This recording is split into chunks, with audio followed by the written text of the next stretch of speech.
stress just to start? We've asked this a few times, and now that you've had a little time to reflect, just what were the biggest things that kind of made this season tough for the group?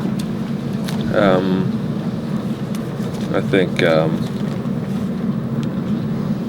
don't know. I don't know if I would say there was some type of stress. Obviously, some with Goody being gone and having some of the guys that were with us in the playoff run as well. With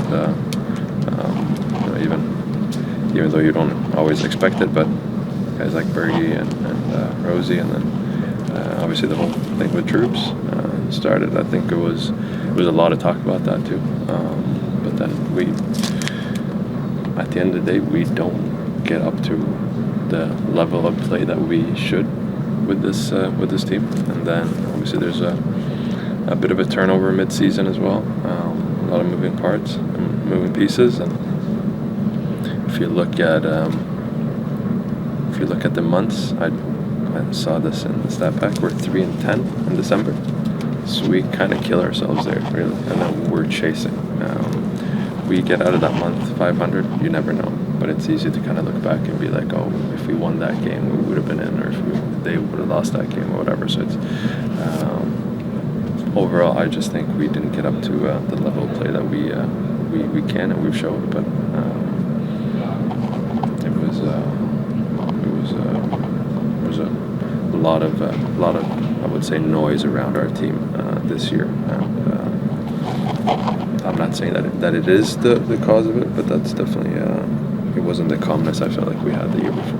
Did you mentioned the Gaudreau situation, the Trouba situation? Was there frustration within the room about how that was handled from the front office perspective? I can't speak to everyone else. I think everyone deals with it differently. Everyone has a different relationship to it, but when it happens, it's I think frustration. I think it's just when you don't know everything. We don't know what's going on. Obviously, it's not. We don't have control over that kind of stuff. But it's still something that we talk about, or we have to go through, and it's two of our leaders. It's our captain, assistant captain, and big parts of our locker room. So of course it shakes things around a bit. So, but yeah. Mika, how tough is it to be here today, not being a part of the playoffs and something you're used to having success? Sucks. It's the worst feeling ever.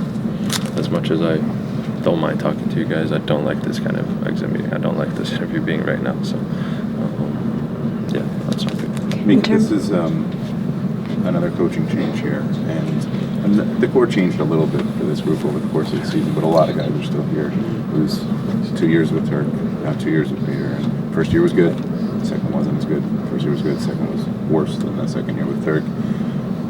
Is there an onus on you guys, and what does that tell you about what's going on here, that there's going to be another coaching change? I mean, that's something that we have to, collectively as a group, I think it goes from us players. We have to take ownership of what we do and how we go about things, but I think it has to be cohesive with everyone. Like this organization doesn't work without the players. The organization for us players doesn't work for the people that work above us. Like, we have to work together as well.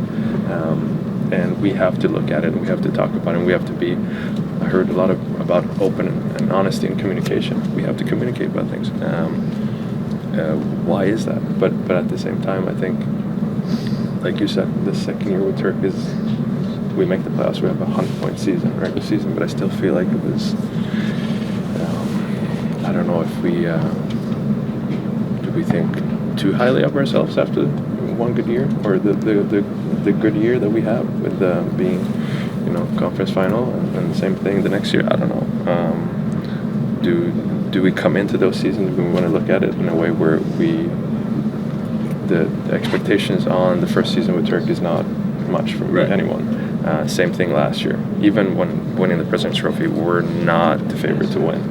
We're nowhere near the top 5 to win before the playoffs start. So the expectations, and then what do we expect from ourselves and what's coming from around us. But that's something also that we have to be able to. How do we manage a, I guess, in a way, successful season, and how do we go about things? So there are a lot of questions, a lot of topics that we can talk about and try to learn from and try to move as we move forward to try to build on things, because I still believe in the group of guys that we have here. I think there's I don't think the talent or the player. I think we have to come together, and I'm hoping that we get a chance to do so. Is there a lack of cohesion, communication through the organization? Do you feel that it could be better?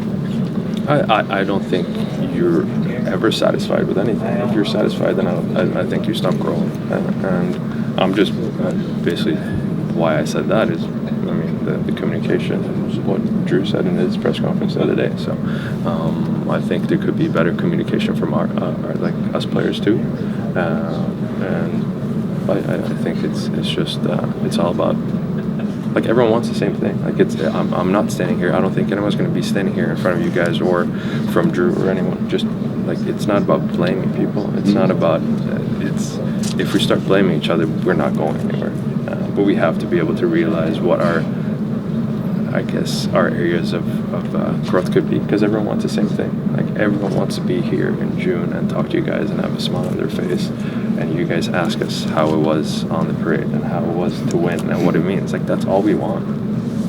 But we're not there right now, and we're not going to get there if we don't take ownership of for me, my own season, but also a lot of other things that we have to do together.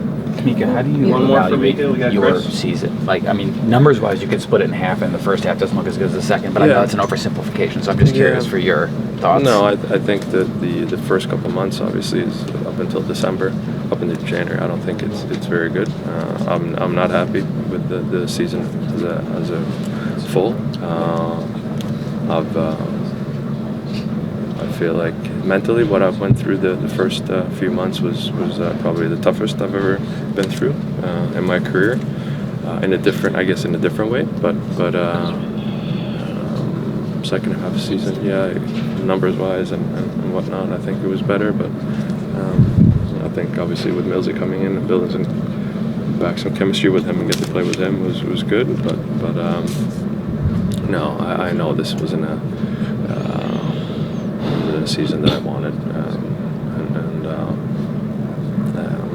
that's on me, and I have some months here now to make sure that I take advantage of and get ready for next season. When you say mentally, I mean, if it's something you want to divulge, I respect that, but like, was it just a flail in confidence, or was there more to it than that? No, it was more to it than that, I would say, but obviously the confidence takes a turn, and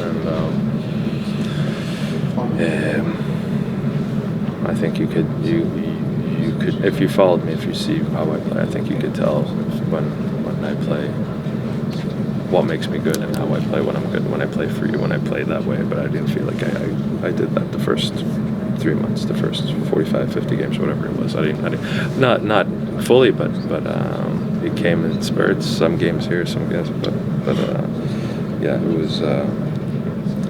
Maybe one day when I'm done with, I'm gonna write a book about it. Okay, thank you. All right, thank you.